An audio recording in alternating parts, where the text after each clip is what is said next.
Bienvenue à ce nouveau numéro de votre magazine 50+. Lors de notre numéro 00, nous vous avions entretenu sur la gratuité de l'enseignement de base avec une promesse d'y revenir. Eh bien, ça sera chose faite dans nos prochaines productions car nos reporters sont encore sur le terrain à l'affût de l'information. Ce soir, vous l'avez noté dans notre une, nous parlerons de l'anarchie érigée en maître dans l'urbanisation des villes de la République démocratique du Congo. Pour en parler, nous recevrons sur ce plateau le ministre de l'Aménagement du Territoire, M. Agé Matembo. Bienvenue, Excellence. Merci, madame. Et merci d'avoir bien voulu répondre à notre invitation. Merci, madame. Monsieur le ministre, nous disons Bukavu, ville sans normes urbanistiques, et ce, à l'instar des grandes villes de la République démocratique du Congo. Votre magazine 50+ a eu l'opportunité de se rendre dans le Sud Kivu pour accompagner l'ONG Initiative Plus de Madame Marie-Olive Lembe Kabila qui est allée soulager les populations victimes des incendies à répétition. Eh bien, 50+ ne s'est pas arrêté à cette actualité sociale. Nous avons bien voulu nous arrêter sur l'origine, ou si vous voulez, les causes de ces incendies qui ont jeté téné plus de 1000 familles à la Belle Étoile. Un drame insupportable. Nous allons vous proposer tout cela dans cette émission. Eh bien, le ministre de l'Aménagement du Territoire sera notre invité pour essayer de voir dans quelle mesure trouver des solutions valables pour mettre les populations à l'abri de ces genres d'incidents. Eh bien, d'entrée de jeu, je vous propose de suivre la carte postale de la ville de Bukavu avec Arlette Boutella.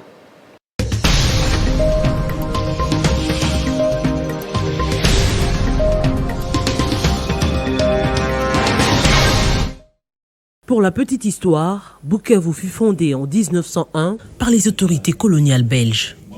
En 1923, Bukavu fut rebaptisé Kostermansville ou Kostermansstad en néerlandais en l'honneur de Paul Kostermans. En 1953, après une consultation auprès des Européens, les autorités coloniales lui rendirent son ancienne appellation Kostermansville. La ville loge la plus belle résidence du roi Léopold. Ancien territoire du royaume de Bashi, Bukavu était dirigé par les Muluzi, Nyalukemba, lors de l'arrivée des premiers Européens dans le Bushi à la fin du 19e siècle. La ville s'appelait Rusozi. Le nom Bukavu vient de la transformation du mot Bunkafu, qui veut dire ferme de vaches. C'est une ville qui était construite pour 150 000 à 180 000 habitants. Et aujourd'hui, la ville compte 1 311 114 habitants. Donc la population a évolué, elle a accru à plus de 8 fois, ce qui fait que les 44 km² que compte la ville sont dépassés, débordés. Ville politico-administrative de la province du Sud Kivu, Bukavu se situe au sud de Goma et au nord de la ville d'Uvira. Avec un relief montagneux, elle offre un climat tropical de montagne en 2 saisons, une saison sèche qui dure environ 4 mois, de mai à août, et une saison de pluie pendant les autres mois de l'année. Subdivisée en 3 communes, Ibanda, Kadutu et Bagira, il existe cependant une controverse sur une 4e commune, Kacha, créée pendant la rébellion du Rassemblement congolais pour la démocratie lors de la Deuxième Guerre du Congo. C'est un vieil quartier, là où même les Belges n'ont pas touché, parce qu'ils ont touché partout. C'était parmi les derniers quartiers que les Belges, juste avant les années de l'indépendance, ils allaient toucher. Mais sauf à nous qu'on n'a pas eu cette chance-là. Vous voyez, là en bas, il y a juste quelques 10-12 maisons, là où on appelle quartier BCB. Alors, nous étions peut-être le dernier sur la liste, l'indépendance est venue. Nous sommes restés comme ça jusqu'à nos jours. Chacune de ces communes est subdivisée en plusieurs quartiers et avenues. La ville compte à ce jour environ 1 500 000 habitants, y compris ceux de la banlieue et les villages alentours. Bukavu est voisine de la ville rwandaise de Siangungu. Aujourd'hui, avec les différentes mutations des fonctionnaires de l'État qui se sont opérées depuis des décennies, Bukavu recense une part importante des ressortissants d'autres provinces. Aussi, avec la présence importante des agences des Nations Unies, ONG et filiales des firmes internationales, Bukavu est devenue aujourd'hui une ville multiculturelle de renommée internationale.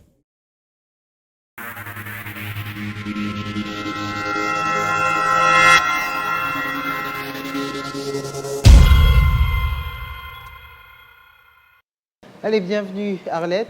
Merci beaucoup Angèle Kanam. Tu as été avec moi à Bukavu, c'est la première fois? En tout cas, pour moi, c'était la première fois. Goma, oui, mais pas Bukavu. Qu'est-ce qui t'a frappé à Bukavu? C'est toi qui nous as présenté la carte. Eh bien, nous avons d'abord eu beaucoup de difficultés en ce qui concerne la cartographie parce qu'on devait descendre précisément, comme on a vu par exemple la place de l'Indépendance qui est un des endroits phares de Bukavu. On a été de prendre ça avec le drone parce que tout simplement, on a eu beaucoup de difficultés de descendre sur terrain. D'abord, il y avait beaucoup d'embouteillages, il y a beaucoup de pluie et la terre elle est boueuse. Alors, pour mieux franchir certains endroits, il faut bien connaître les routes ou encore le prendre tout simplement par taxi-moto. Et les routes secondaires, comme c'était la toute première fois, on n'a pas très bien maîtrisé, on a dû recourir à des drones. Mais ce que j'ai aussi constaté, c'est en termes, par exemple, de la régulation routière. Donc, on ne sait pas faire très bien la différence avec les piétons ou encore les motocyclistes ou les véhicules parce qu'ils sont entre dedans quelquefois quand même. Et qu'est-ce qu'on mange à Bukavu? Qu'est-ce que tu as aimé? Je suis en train de chercher encore le nom, je suis sûr que vous allez m'aider.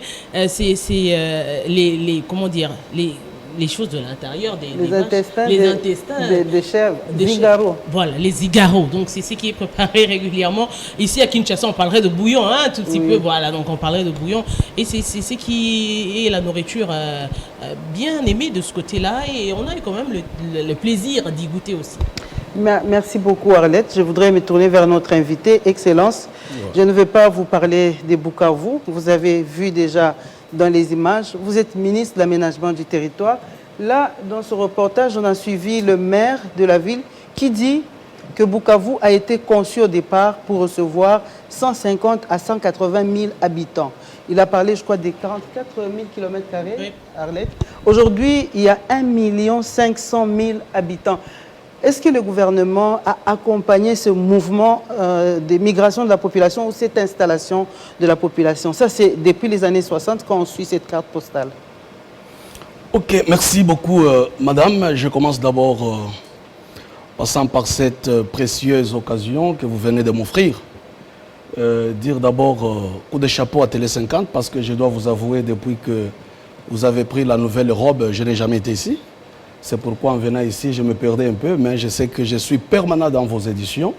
Mais en tant qu'acteur politique, c'est ma toute première fois d'être dans vos installations. Donc je salue le DG, je salue l'équipe, en passant par vous-même.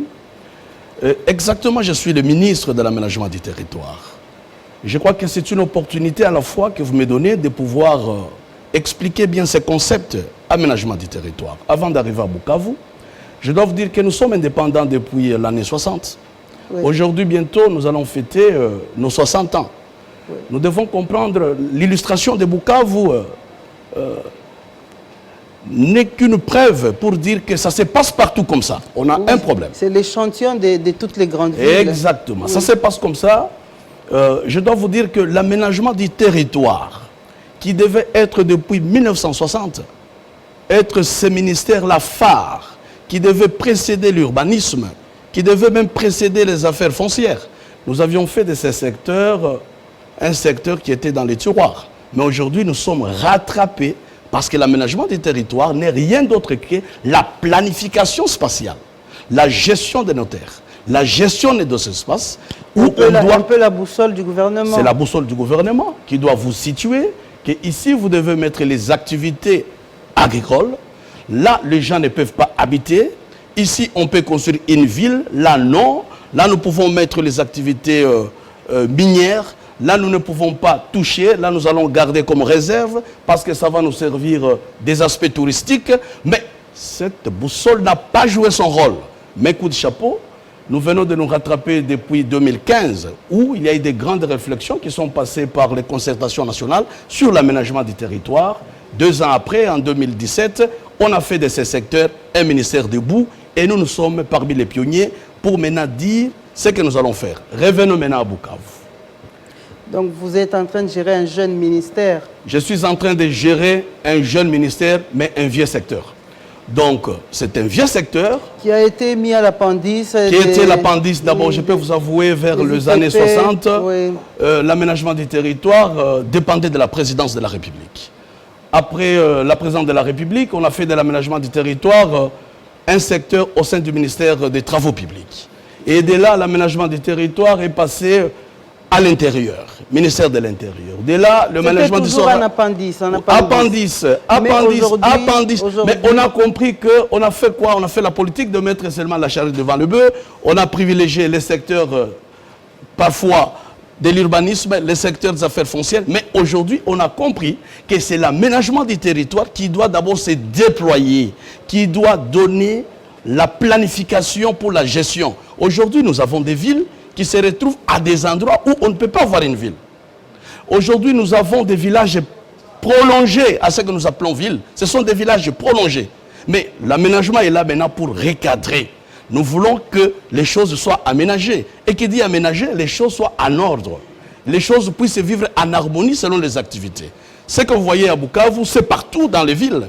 Nous sommes passés des 11 provinces à 26 provinces aujourd'hui. Cela signifie que nous avions multiplié le nombre de villes. Est-ce que nous avions tenu compte des infrastructures dignes d'une ville? C'est ça la question. Vous parlez des villes qui étaient construites pour une population estimée à. Aujourd'hui, nous sommes au-delà. On a multiplié. On a quintuplé, on est allé même fois 1000.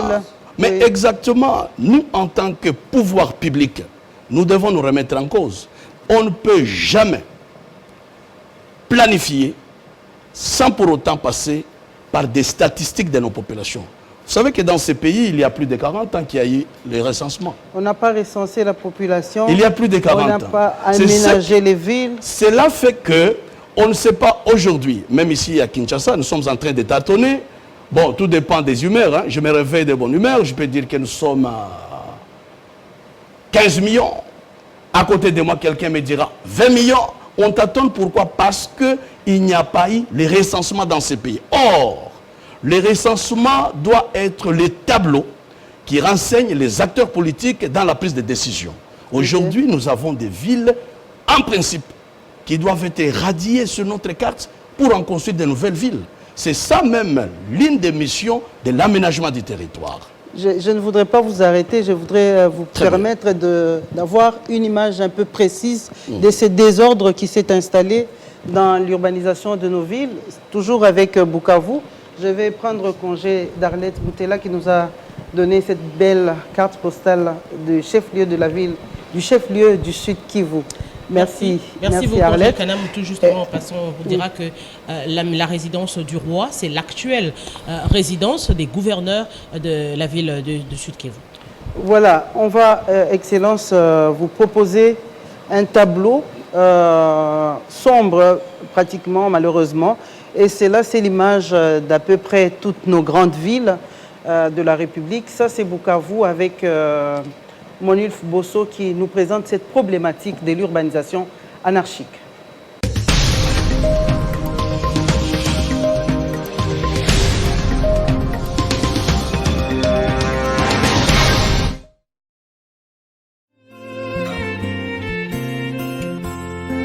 Bukavu, capitale provinciale de la province du Sud Kivu.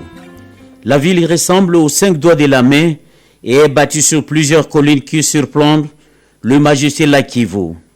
Sa géographie lui confère une beauté naturelle, un don du ciel. Seulement voilà, cette mégapole présente aujourd'hui la figure d'une ville fantomatique. À la base de cette situation, des constructions anarchiques ou sans normes urbanistiques requises, érigées en mode de gestion du foncier. La nature de sa terre boueuse vient encore compliquer la donne. Pas de route, pas d'avenue, pas de rue et pas non plus de ruelles dans plusieurs quartiers de 3 communes qui constituent cette ville et ce au grand mécontentement de ses nombreux habitants. Il y a trop de boue, il a abondamment plu. Je me pose la question, s'il y avait la route, on devrait y aller facilement. S'il y avait le moyen de transport, je devrais y aller facilement. Mais comme il n'y a pas le moyen de transport, parce que ce n'est pas n'importe qui va descendre ici chez nous, nous n'avons pas le moyen de transport, vraiment ça nous fait souffrir. Quand il pleut, nous avons l'inondation de terre. Alors les élèves ont difficile d'arriver en classe parce que le milieu d'abord n'autorise pas. L'école est construite en bois parce qu'il n'y a pas de moyens de la construire.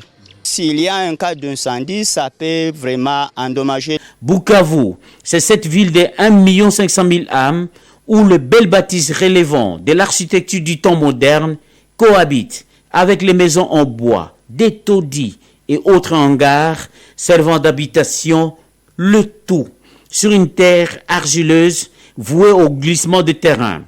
La promiscuité y règne en maître. Des maisons qui sont tellement contiguës et vous trouvez même qu'il n'y a pas d'avenue. La toilette de celui-ci est voisine au salon de l'autre. À Bukavu, les gens construisent la nuit et le week-end. Vous dormez le vendredi, lundi matin, vous trouvez déjà une maison déjà construite. On construit jour et nuit et parfois sans titre, sans document. On démolit, les gens reconstruisent, on démolit. Il y a même des sites, par exemple le Kanzaï, où toute la population était délocalisée à Kazaro. On a délocalisé puisque c'est un site qui connaît un affaissement. Et les gens ont eu des parcelles, ils ont vendu des parcelles à Kazaro. Ils sont rentrés encore et ils ont construit notamment, ils ont occupé les parcelles. Les tailles parcellaires ne sont pas remarquées. Aujourd'hui, vous voyez une parcelle de 5 sur 10, 5 sur 8, et cela n'est pas repris dans les normes urbanistiques et dans la constitution, les lois du pays, les textes qui régissent l'urbanisme et l'autorisation de bâtir. Cela n'est pas permis. Ces désordres ne se limitent pas non seulement au niveau du foncier, mais touche également la distribution en énergie électrique. Ici, le phénomène est mieux connu sous le nom de daoulage, traduisez, raccordement de manière frauduleuse sur les réseaux électriques. Il y a eu un ministre chargé de l'énergie qui était originaire d'ici et qui aurait essayé de libéraliser la connexion sur le courant électrique. C'est ainsi que les gens s'improvisent électriciens sans maîtriser l'art de gestion du courant électrique. Et s'il y a des courts-circuits, il y a des incendies. Situation confuse qui échappe au contrôle de l'autorité urbaine et des techniciens de l'urbanisme. Ces derniers, qui avouent leur impuissance, affirment prendre des dispositions qui s'imposent et lancent un appel pressant en direction du gouvernement de la République pour des solutions. Nous réfléchissons sur la délocalisation des villes, mais aussi la reconstruction de la ville. On doit écraser les quartiers et construire, c'est-à-dire récupérer en surface et loger les maisons dans des appartements. Comme ça, on urbanise, on facilite l'accès aux services, notamment l'eau, le courant et même la circulation. Et c'est comme ça qu'on devait faire. C'est un projet sur lequel on était en train de réfléchir avec l'UN Habitat, mais ça demande aussi l'intervention du gouvernement central, puisque ça requiert des décisions de grande envergure qui ne sont pas du niveau de la mairie. L'anarchie constatée dans le domaine de l'urbanisme, mêlée de mouvements tectoniques que connaît par moment Bukavu, risque de rayer la ville de la carte si l'on y prend garde.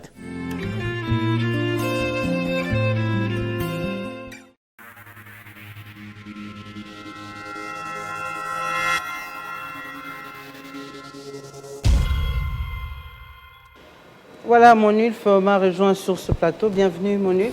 Merci beaucoup. Ta dernière phrase là est très radicale. Tu parles de pratiquement la disparition de la ville de Bukavu. Pourquoi? Mais justement, je pense bien que le ministre l'a dit, hein, comme quoi on bâtit comme on veut, il n'y a pas de planning, on ne se réfère pas au ministère comme l'aménagement du territoire. Vous savez que Bukavu, c'est une ville collinaire, donc bâtie sur des collines. Et en dehors de ces collines-là, c'est une ville en proie à des mouvements tectoniques, donc de tremblements de terre. Alors, ce désordre-là qui a élu domicile, si on ne on prend pas garde. En tout cas, rassurez-vous qu'avec le tremblement de terre, avec tout ce qu'on connaît comme anarchie et que c'est une ville qui est collinaire, donc il y a risque que la ville soit, en tout cas, rayée de la carte. J'ai dit et j'insiste sur ce point-là. Il y a des anecdotes. À Bukavu, on parle des habitations en étage où les propriétaires accèdent par des cordes. Mais là, nous avons été scandalisés, je vous dis sincèrement. On a été scandalisés de voir que pour quelqu'un qui... Parce que les maisons là, ce sont des maisons... J'ai même parlé des taudis. Hein, donc vous voyez, les gens qui est là, il a construit pratiquement sur des collines, mais c'est à 4 niveaux. Mais pour descendre, il ne sait pas descendre, il doit prendre la corde pour descendre et poser les pieds sur la terre ferme. Vous comprenez un peu ces risques-là? Même les petits-enfants, donc ils s'agrippent sur les cordes, ils descendent dans l'autre parcelle parce qu'il n'y a pas la voie d'accès. Vraiment, c'était un spectacle que nous avons vécu à Bukavu. Excellence, c'est un spectacle qu'on vit ici à Kinshasa également. Il y a un quartier qu'on appelle Pakajuma. Évidemment, les gens n'ont pas construit en hauteur. Ils sont en train de construire tout le long du rail. Moi, je vais d'abord savoir ce que vous inspire ce reportage. Non, vraiment, c'est une grande interpellation pour nous qui sommes à la tête de ce pays. Et nous sommes appelés à prendre des décisions idoines aux problèmes posés. Parce que ce que nous venons de suivre comme reportage va nous interpeller au plus haut niveau. Et c'est l'unique occasion que nous avons aujourd'hui de créer cette complicité avec notre peuple, nos populations. Il faut qu'il y ait la complicité entre le pouvoir public et la population. On ne peut jamais se réveiller et commencer à construire sans interroger les études de planification spatiale qui ont été faites pour vous guider si votre ambition de construire cadre avec les études menées. Quand vous voyez cette ville que nous appelons ville, je ne sais pas, par fanatisme, ce n'est pas une ville, ça c'est un village de 14e siècle ou 12e siècle, ce n'est pas une ville. Nous devons comprendre aujourd'hui que l'aménagement du territoire veut apporter des explications très claires en matière d'urbanisation. On ne peut jamais parler dans ces pays de l'urbanisation sans pour autant interroger l'aménagement du territoire. On parle ici que cette ville, il y a tout ce que nous connaissons comme catastrophe naturelle. Mais ces études ont été faites dans le cadre de l'aménagement. Et je ne pense pas, si on interroge bien ces études qui ont été déclassées, on ne pouvait pas accepter l'érection d'une ville là-bas. D'où nous avons aujourd'hui la responsabilité d'arrêter la progression de certaines villes et de proposer une autre cartographie pour que nos populations puissent être épargnées. Parlons de Kinshasa seulement ici. À chaque pluie, ce sont des catastrophes. Oui. À chaque pluie diluvienne, est-ce que c'est normal? Donc nous pouvons maintenant, il faut qu'on prenne une décision que Kinshasa n'a pas besoin de pluie parce que chaque pluie nous apporte des problèmes. Et pourtant, c'est à nous de prendre des décisions, des orientations qu'il faut. Aujourd'hui, nous avons l'ambition de dire à notre population, à notre peuple congolais, que avant de prendre l'engagement en matière urbanistique, il faut se référer aux études d'aménagement du territoire. Il existe des études qui démontrent à suffisance, à chaque endroit, à chaque espace, l'activité qui convient. Mais aujourd'hui, on fait du n'importe quoi. Est-ce que vous imaginez, vous venez de me parler, quelqu'un qui doit accéder dans sa maison par voie de corde, est-ce que c'est une vie? Ce n'est pas une vie. Nous ne sommes pas des animaux, nous ne sommes pas des singes.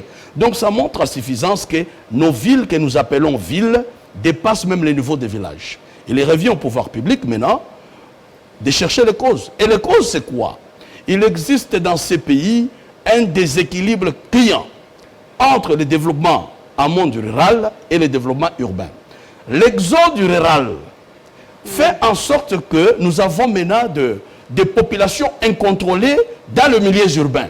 Et quand ces populations arrivent, ils arrivent avec la mentalité du monde rural. Ils vont s'installer avec cette mentalité-là, mais plus grave encore, dans ce monde urbain, ils ne trouvent aussi aucune planification sur le plan d'aménagement. Et vous voyez maintenant, ce sont des unes opposées. Si c'était en chimie, on allait dire qu'il allait avoir la fusion. Mais comme c'est dans le monde des vies normales, il y a répulsion totale parce que c'est deux mentalités qui se retrouvent sur l'espace et ça crée ce que nous vivons aujourd'hui, les constructions anarchiques.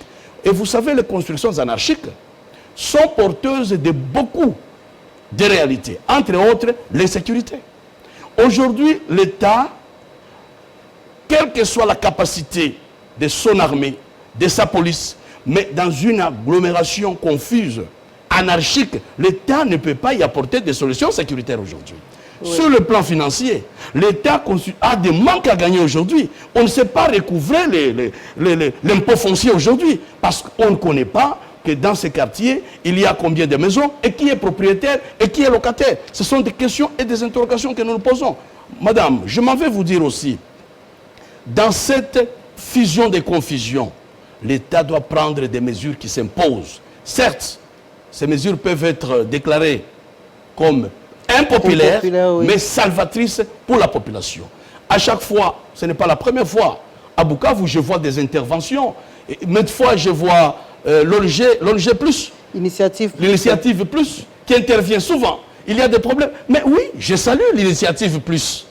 Mais oui, je voudrais vous ajouter, Excellence, qu'il y a eu également la ville de Boma, où nous n'avons pas été avec notre émission. La ville de Boma, c'est dans le Congo central. Il y a également des quartiers qui reçoivent les trop-pleins d'eau du fleuve. Quand les crues montent, les eaux du fleuve rentrent occuper leur ancien lit. Et c'est des quartiers entiers qui sont inondés comme ça. Et là-bas, il y a eu près de 6000 familles qui étaient victimes de toujours ces constructions anarchiques. Je voudrais qu'on parle des conséquences, Excellence, parce que nous y sommes déjà. Et je voudrais dire merci à Monulf qui a quelque chose à ajouter. Oui, justement, parce que nous avions parlé tout à l'heure là, comme quoi la ville sera risque d'être rayée. Oui. Mais il y a le couvent, il y a 48 heures, il y a eu ces volcans-là. Oui. Plutôt ces tremblements de terre. Oui. Mais bien avant cela, les sœurs ont perdu leur couvent.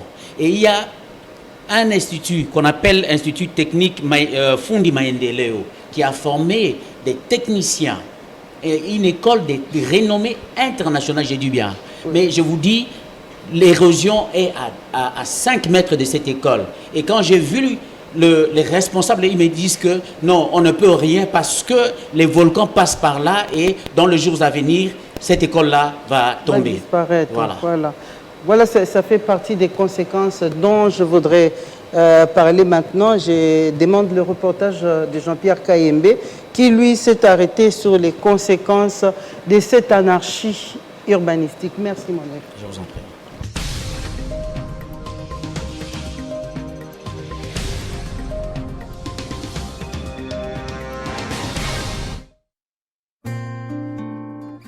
Un ciel dégagé, puis nuages, mais pas finalement des pluies en ce mardi 17 octobre à Bukavu, cette ville située à quelques 2000 km de Kinshasa.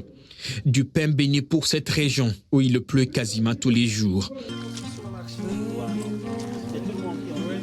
Aux premières heures de la matinée, des centaines de victimes des derniers incendies qui ont ravagé la capitale provinciale du Sud Kivu se donnent des coudes ici à l'entrée du stade de la Concorde de Kadutu pour espérer y accéder et bénéficier de l'assistance humanitaire de l'ancienne première dame Olive Lembe Kabila.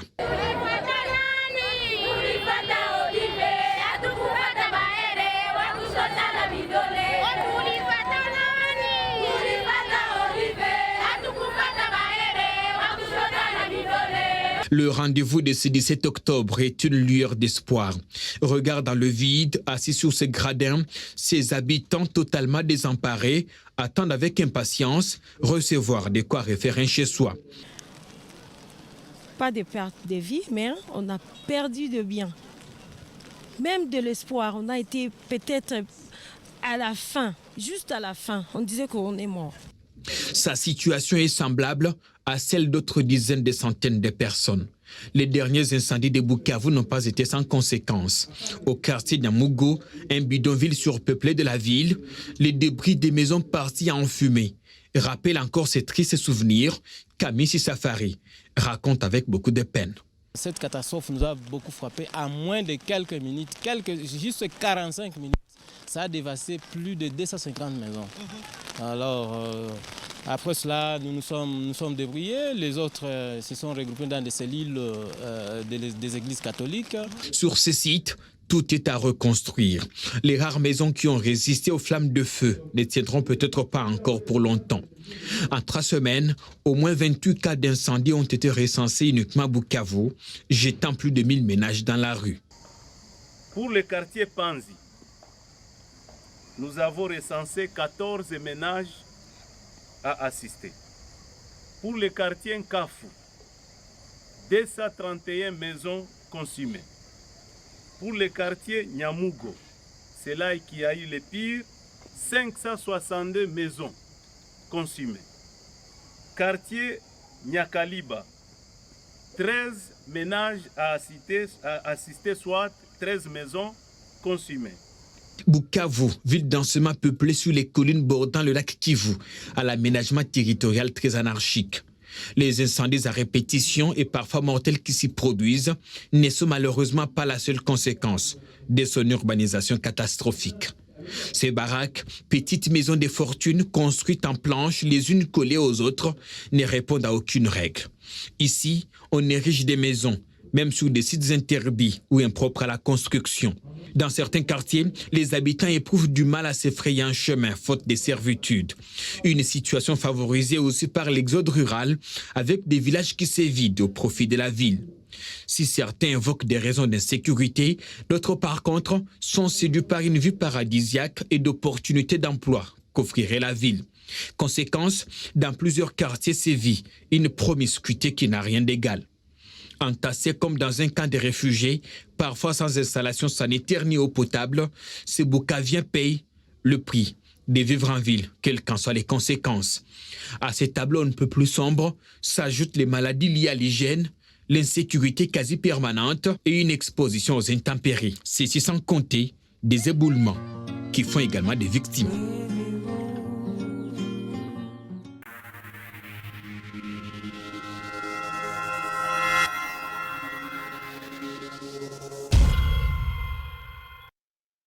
Bienvenue Jean-Pierre Kayembe. Bonjour Angèle, merci. Jean-Pierre Kayembe est journaliste à la RTGA, il était avec nous sur le terrain. Jean-Pierre, c'est pour la première fois Bukavu? Non, malheureusement, j'ai déjà fait Bukavu 4 ou 5 fois à l'époque, entre 2012 et 2014. Mais je n'ai jamais eu le temps de quitter mon hôtel parce que très souvent, j'y arrive en escale. Donc, il n'y a pas de vol direct pour Goma. Donc, je prends Bukavu. Le lendemain, je prends un bateau qui me ramène à Goma. Ensuite, je vais à Kigali où j'ai produisé des émissions sur la cohabitation pacifique entre le peuple de la région de Grand Lac.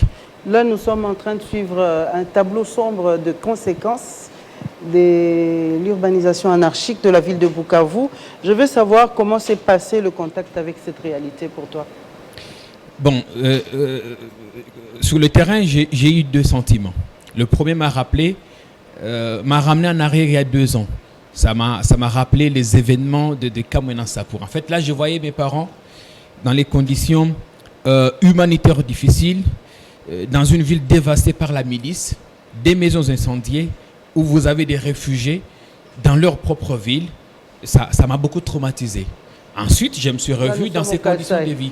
Oui, au Kassai. Je me suis retrouvé dans ces conditions de vie parce que je grandis dans un quartier périurbain où parfois vous n'avez pas de bonnes installations hygiéniques, où vous avez des baraques qui s'écolent les unes aux autres, où parfois il faut abandonner l'école, aller au champ pour tenter de survivre. Et ceux qui étaient avec moi sur le terrain ont vu qu'à un moment donné, je me suis soustrait de l'équipe. Ils ont peut-être eu l'impression que je compatissais aux douleurs, aux malheurs des sinistrés. Mais en fait, c'était des souvenirs qui revenaient en moi. Et c'était insupportable. Comment expliquer ces feux qui prennent plus de 500 maisons à la fois? Qu'est-ce qui se passe? D'abord, je voudrais parler de cette dame. On l'a vu dans le reportage. La première, elle a parlé en premier lieu. Elle a quitté l'hôpital après 3 jours d'intervention chirurgicale, quand elle a appris que Mme Kabila était dans la ville et qu'elle venait apporter de l'assistance humanitaire. Donc sa plaie ne s'était pas encore cicatrisée. Sa petite maison est partie en fumée alors qu'elle était au marché, son mari au champ et ses 2 enfants à l'école. Elle avait tout perdu. Et son cas, comme elle est dans le reportage, est similaire à d'autres. Comment ce feu est parti d'une maison à l'autre, mais on l'a expliqué. vous avez un quartier entier comme Nyamugo où les constructions anarchiques ne répondent à aucune norme, les maisons sont collées les unes aux autres, c'est des maisons en planche. Donc quand il y a court-circuit d'un côté, facilement, le feu va embraser le reste des maisons parce que, il n'y a pas de couloir, il n'y a pas d'espace. Est-ce qu'il n'y a pas de secours? Il est difficile d'apporter secours parce que il n'y a pas de ruelles, il n'y a pas de ruelles. Les voies d'accès n'existent pas. Par exemple, à Nyamugo, nous, on y est arrivé avec un 4x4 difficilement parce que, d'abord, il y avait la boue, la route est boueuse. Ensuite, vous ne pouvez pas aller au-delà parce que les maisons sont tellement collées au point qu'il est difficile d'apporter secours. On nous a même rapporté que quand on est malade et qu'il y a quelqu'un qui meurt dans sa chambre, il est difficile de les sortir parce que les maisons sont telles qu'elles sont. Parfois, on arrive à casser la fenêtre, casser la porte pour sortir un cadavre de la maison. Excellence, Monsieur le ministre, est-ce que l'État peut se sentir responsable du calvaire que vit la population aujourd'hui? Ça, c'est le tableau qui est devant vous en tant que nouveau ministre de l'aménagement du territoire. Non, je crois qu'un pays normal n'a qu'un seul responsable qui s'appelle l'État. C'est l'État qui est responsable des vies humaines. C'est pourquoi on l'appelle l'État. Donc, maintenant, quand nous allons analyser en profondeur, c'est là où nous pensons que la culpabilité ou les responsabilités seront partagées. Parce qu'il arrive des fois que certaines agglomérations s'érigent par entêtement de la population. J'ai suivi quelque part le maire de la ville qui disait que ici chez nous, on construit la nuit et le week-end. Est-ce que c'est l'État qui demande à ce qu'on construise la nuit et le week-end? Là, c'est l'entêtement. Parce qu'il n'y a aucune norme. Il n'y a aucune norme qui peut donner l'opportunité à quelqu'un de construire la nuit et le week-end. Là, vous voyez déjà que c'est les citoyens congolais qui veulent échapper au contrôle de l'État. Donc, l'État en tant que responsable, mais la population doit aussi observer scrupuleusement les règles d'urbanisation qui commencent par le plan doté par l'aménagement du territoire. Donc aujourd'hui, d'abord, toutes mes compassions, ce que je viens de voir à Bukavu, c'est vraiment, c'est touchant. C'est touchant, mais il nous faut maintenant, nous les décideurs, les secteurs de l'aménagement du territoire, l'urbanisme et habitat, affaires foncières, nous devons ériger un cadre de concertation permanent pour que les chevauchements des titres ou des décisions de manière isolée que nous sommes en train de prendre, que ce soit aujourd'hui des décisions de manière concertée. Parce que quand vous voyez ces trois secteurs, ce sont les secteurs responsables de tout ce que nous vivons. Parfois, c'est dû aux décisions que nous prenons en solo, sans consultation entre ces trois secteurs, qui sont des secteurs siamois, pour ne pas parler des jumeaux. Mais aujourd'hui, nous sommes interpellés au plus haut niveau.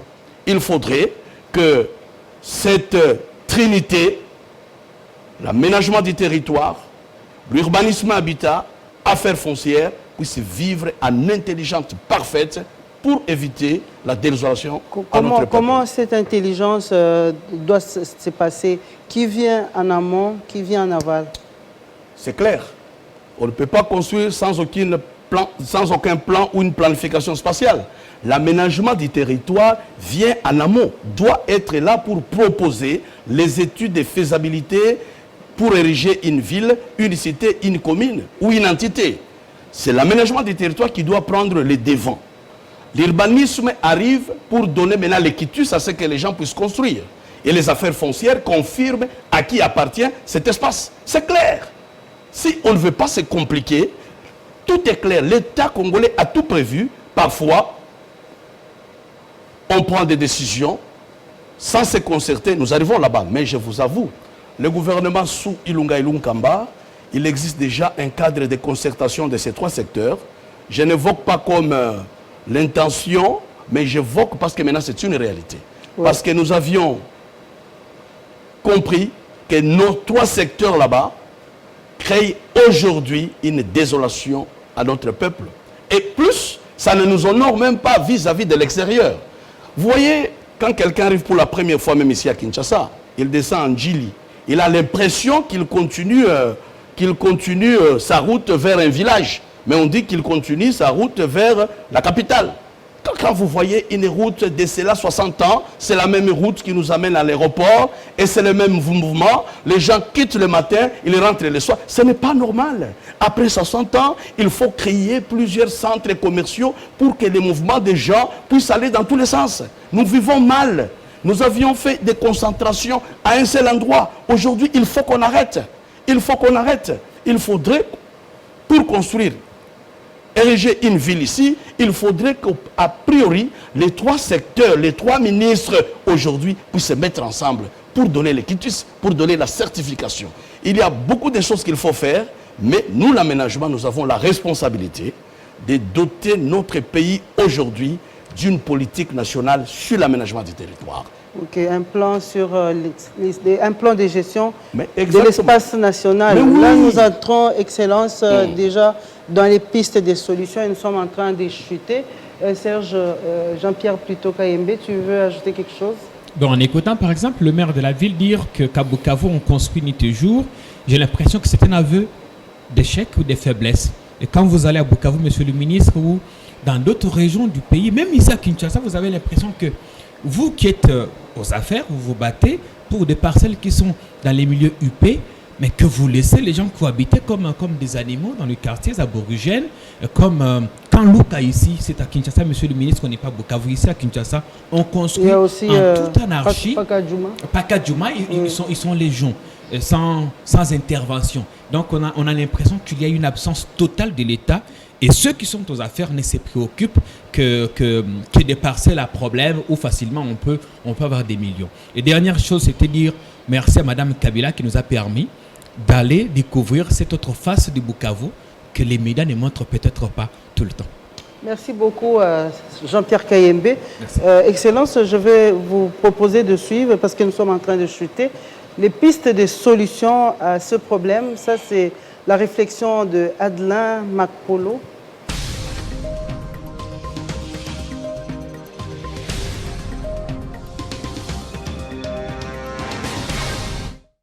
Le développement des villes à travers la RDC souffre d'un manque d'investissement, mais également d'un manque de capacité à définir et à mettre en œuvre une politique sectorielle et des outils de planification urbaine propices à soutenir une urbanisation bien gérée. C'est pour remédier à ces carences que le gouvernement a adopté le 8 mars 2002 en Conseil des ministres un plan national d'action de l'habitat, PANH en sigle, conformément aux engagements pris à la Conférence des Nations Unies sur les établissements humains de 1996 à Istanbul, en Turquie. Et on ne va pas donner des parcelles comme ça là. Et chacun se réveille l'un des 4 matins et dit moi je peux occuper ici. Non. L'État, parce que l'État a des experts, par exemple dans les affaires foncières, les cadastres, il y a des experts là-bas. On fait l'arrêté. Maintenant, on donne au niveau des affaires foncières. Les affaires foncières font l'ordre de mission, donnent aux experts. Les experts descendent sur le terrain pour aller visiter les milliers et ils vont commencer à implanter la polygonale, pour mener les études. Le premier objectif concerne la révision du cadre légal et le renforcement des capacités institutionnelles et techniques des différents services de l'administration de l'urbanisme et de l'habitat. Le deuxième objectif porte sur la production des terrains urbains et des logements économiques et sociaux à la propriété immobilière. Cela passe par la viabilisation des sites avant toute construction, la production de logements abordables et décents, en favorisant la création d'une banque de l'habitat.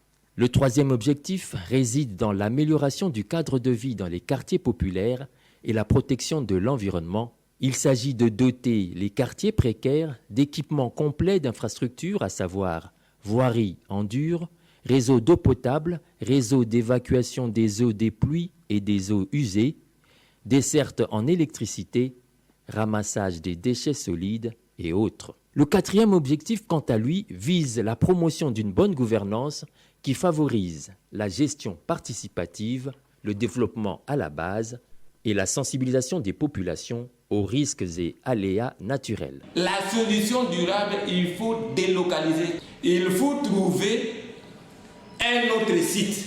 Vous savez la superficie de la ville de Kinshasa? C'est 9965 km². Est-ce qu'on manque les espaces? Non. C'est-à-dire l'État est mieux placé de construire ce qu'on appelle des maisons collectives. Est-ce qu'il est dit que tout le monde doit être propriétaire d'une parcelle? Point n'est besoin de démontrer la nécessité d'un aménagement urbain responsable.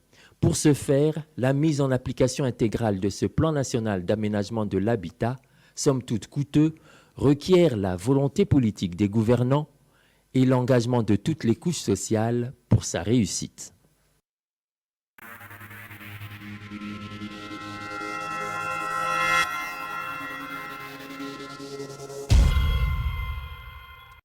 Bien, merci Adelin Makpolo. Bienvenue. Bonjour Angèle, bonjour monsieur le ministre. Nous venons de suivre ta réflexion sur les pistes de solutions à ces problèmes d'anarchie et de l'urbanisation dans les grandes villes de la République. En quoi consistait ta démarche? Bon, il s'agissait d'abord de voir dans quelle mesure on peut mettre fin à l'anarchie qui règne dans le secteur de l'habitat dans notre pays. Et on s'est rendu compte qu'il y avait des textes, mais qui malheureusement n'étaient pas appliqués. Le ministre vient de le dire, l'État n'a pas joué son rôle. Et en amont, nous avons cherché à proposer des solutions. Ces solutions, on peut les proposer à partir des textes qui existent déjà. Il y a notamment le plan d'action nationale sur l'habitat. Il y a eu beaucoup d'ateliers qui ont été faits dans ce domaine. Le ministre a tout à l'heure parlé de 3 ministères, affaires foncières, urbanisme et habitat et aménagement du territoire. J'ajouterai un 4e, c'est celui des TP, qui doit les travaux publics, parce qu'on s'est rendu compte dans nos quartiers qu'il y avait un problème de voirie. L'État lotit, il donne des permis de construire aux populations, mais il n'accompagne pas la construction des maisons, et c'est comme ça que les maisons sont construites de manière anarchique et sans voirie, Il n'y a pas de normes, il n'y a pas de suivi.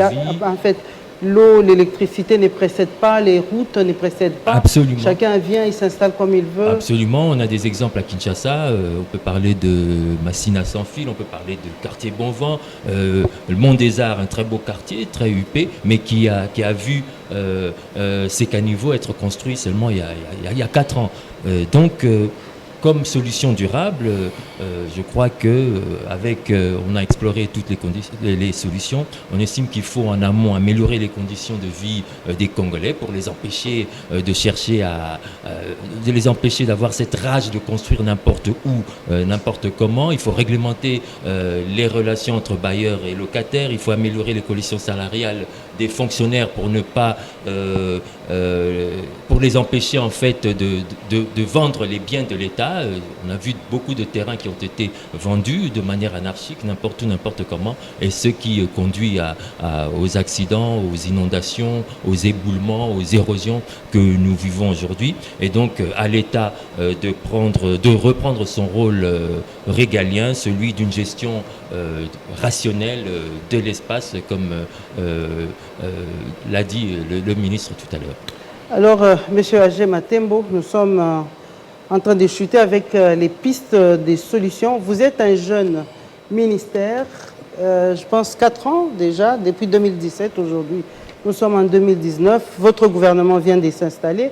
Nous venons de vous présenter le tableau de la situation de Bukavu qui est la même dans toute la République démocratique du Congo, à laquelle vous devez faire face. Est-ce que votre plan d'action, votre programme du gouvernement actuellement a tenu compte de cette réalité? Exactement, madame. Je dois maintenant aujourd'hui profiter de ces micros pour apaiser le peuple congolais. Je dois apaiser le peuple congolais que ce tableau est connu même par nous-mêmes, que le tableau est sombre, le tableau est très noir. Il faut que l'État puisse agir maintenant. En ce qui nous concerne, en tant que ministère de l'aménagement du territoire, le ministère de la planification spatiale, qui s'occupe de l'affectation, de la gestion et de l'exploitation de nos espaces, nous allons offrir d'ici la fin de l'année au peuple congolais ce que nous appelons le plan national d'aménagement du territoire. On saura maintenant comment se présentent nos espaces et là où la population ou le citoyen congolais peut être appelé à faire telle ou telle activité. Nous aurons à la fin de cette année, par notre ministère, qui est en pleine réforme, à offrir le premier outil qui est le plan national d'aménagement du territoire. Nous aurons à offrir avant janvier à notre peuple congolais ce que nous appelons la loi cadre sur l'aménagement du territoire. Nous aurons à offrir à notre peuple ce qu'on appelle les schémas directeurs sur l'aménagement du territoire. Et nous aurons à offrir à notre peuple ce que nous appelons guide méthodique sur l'aménagement du territoire. Et c'est ces guides méthodiques-là qui seront utilisés au niveau local, au niveau des provinces, comme étant les tableaux, les repères, parce que sans repères, on se perd. Nous allons offrir ces repères au niveau local pour que ces maires de la ville ne puissent pas parler encore demain comme il a parlé. Parce que là, il a parlé comme... nous étions pratiquement dans une ville du maire, pas un maire de la ville. C'est lui le responsable qui doit apporter des solutions, mais on comprend. Et juste après ces outils, l'urbanisme est en train aussi de mener des réformes, même les affaires foncières, tout en acceptant ce que vient de dire votre confrère. On n'a pas oublié, il y a pas mal de secteurs qui peuvent s'ajouter aux trois que j'ai cités.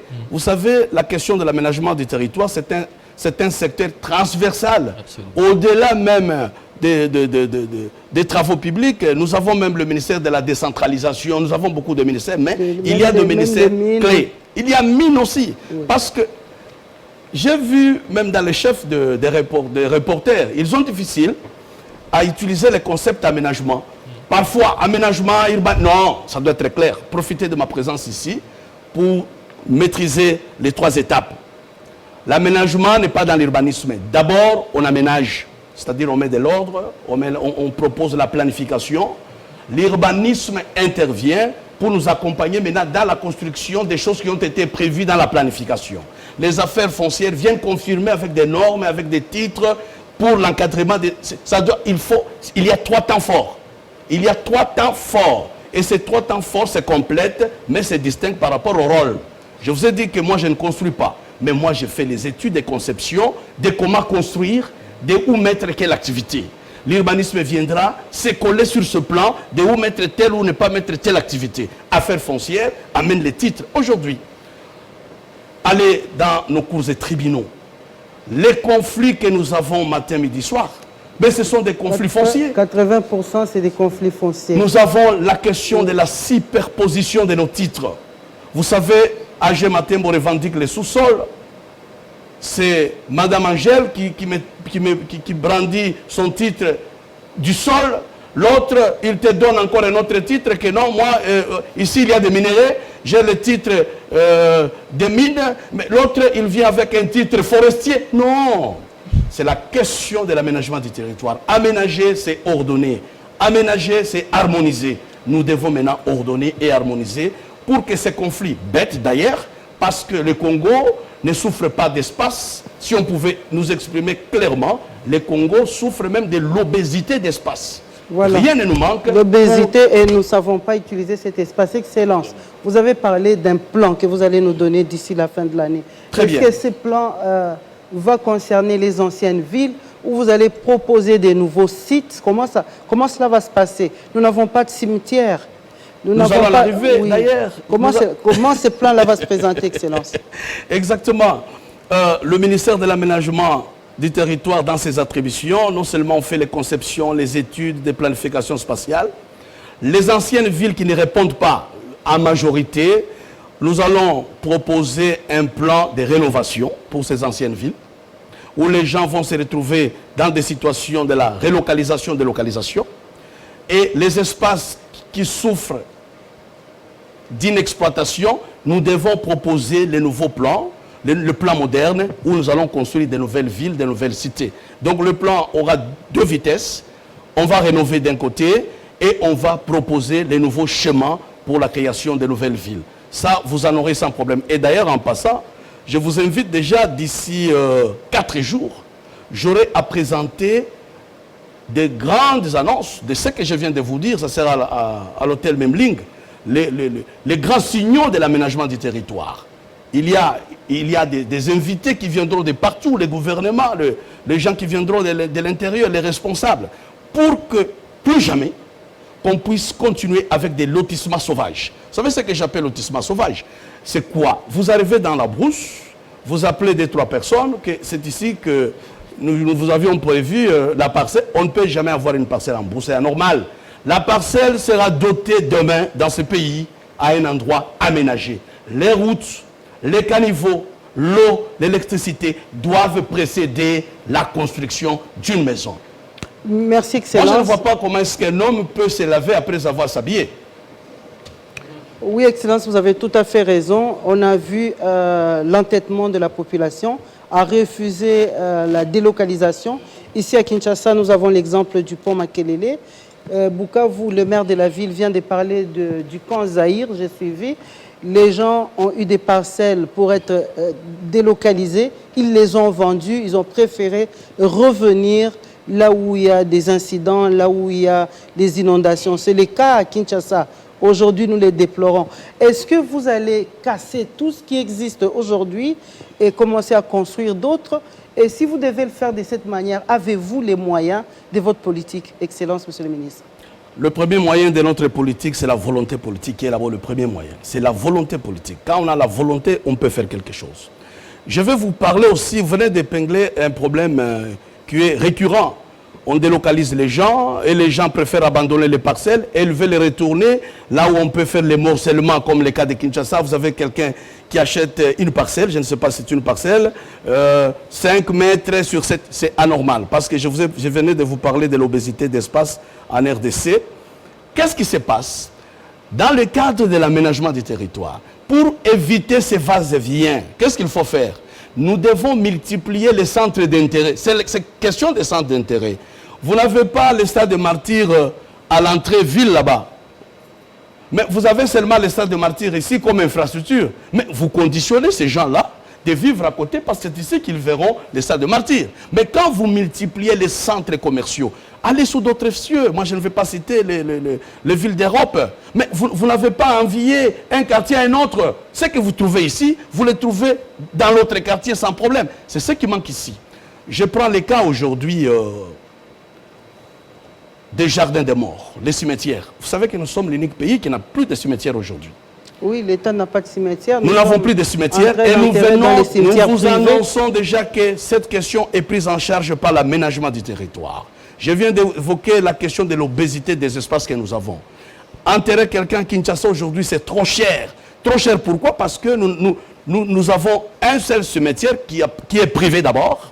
L'État n'a pas de cimetière. Là où l'État avait des cimetières, c'est déjà désaffecté. Non seulement qu'il y a la superposition des titres, aujourd'hui nous vivons aussi le phénomène superposition des cadavres. Là où on a enterré qu'il y a 2 ans, vous allez aussi avec votre corps, vous enterrez là-bas. Ça doit s'arrêter au nom de l'aménagement du territoire. Donc, avez-vous les moyens de votre politique? Nous avons d'abord la volonté et nous pouvons... Le monde a tellement évolué. Ce que l'État ne sait pas faire, l'État a déjà proposé un schéma qui est très clair. En PPP, partenariat public-privé, nous pouvons répondre aux besoins de notre population. Merci beaucoup, Excellence. Vous avez un dernier mot à placer? Oui, j'en ai toujours. Le dernier mot, c'est pour rassurer d'abord notre peuple. Que certes, nous étions à la traîne, nous étions l'appendice pendant plus de 50 ans. Aujourd'hui, vous avez un ministère debout qui est l'aménagement du territoire. Et nous allons faire en sorte que ce que vous aviez raté comme plan spatial, que vous puissiez l'avoir d'ici le mois de janvier, pour que dorénavant, avant toute construction, avant tout lotissement, que vous puissiez jeter ce qu'a prévu le plan d'aménagement pour vous engager dans n'importe quelle ambition. Parce qu'aujourd'hui, Bukavu et toutes les interventions qui se font là-bas, ce ne sont même pas des solutions. Je qualifie toutes ces interventions comme des consolations. Ce sont des consolations. On console, mais on ne guérit pas. Tant qu'on ne guérit pas, ça signifie qu'il faut proposer demain de pistes de solutions les plus durables et équilibrer les... Celui qui doit guérir n'est pas présent la personne qui peut consoler vient. Exactement.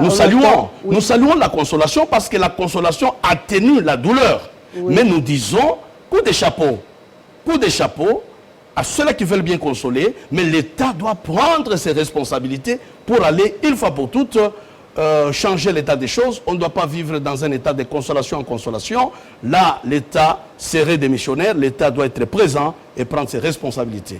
Excellence, Monsieur le ministre, Agé Matembo, nous avons été très heureuses de vous avoir comme invité sur ce plateau de 50+, qui a bien voulu interpeller notre gouvernement au sujet de l'anarchie qui sévit ou qui s'est érigée, comme je l'ai dit au début, en maître dans la construction de nos cités, de nos villes en République démocratique du Congo. Bien, Madeleine, tu m'as accompagné avec ton reportage sur les pistes des solutions. Merci bien pour ton reportage. Je ne sais pas si tu as quelque chose à ajouter. Non, je dirais tout simplement qu'actuellement, la RDC a un taux d'urbanisation de 32% seulement. Et donc, comme l'a dit le ministre, il y a de la place pour tout le monde, mais il faut aménager. Donc, l'aménagement doit être rétabli dans ses droits et doit retrouver ses lettres de noblesse. Voilà, nous comptons bien sur le nouveau ministre de l'Aménagement du territoire pour pouvoir nous offrir un nouveau plan. Un plan d'aménagement du territoire qui donnera de la place à tous les Congolais, qu'on ne puisse plus se confiner dans les centres de nos villes avec toute la cohorte de conséquences qui est en cours, les pertes en vies humaines, des personnes qui se retrouvent à la Belle Étoile, plus de 1000 familles, 6000 familles, 3000 familles par-ci, par-là. Et donc, tous ces drames doivent s'arrêter un jour. Et je pense que c'est le rôle que le ministère de l'Aménagement du territoire va pouvoir jouer. Aujourd'hui, Agé Matembo, qui était notre invité, nous a donné toutes ces assurances. Nous l'avons interpellé avec nos reportages, avec les cris des populations qui ont parlé et avec des images qui ont également expliqué ces désordres. Voilà, nous comptons sur le ministre de l'Aménagement du territoire pour ne plus revenir avec ces genres de reportages sur ce plateau. Et j'espère bien que tout va bien se passer pour lui. Bon vent, Excellence, Monsieur le ministre. Votre mandat va pouvoir tenir compte de cette situation et donner des solutions durables à la population congolaise. Merci, mesdames et messieurs, à vous qui avez bien voulu nous suivre et nous accorder votre attention tout au long de cette émission. Nous avons eu le plaisir de vous servir à sa présentation. Nous vous disons une fois de plus merci pour votre attention et à très bientôt.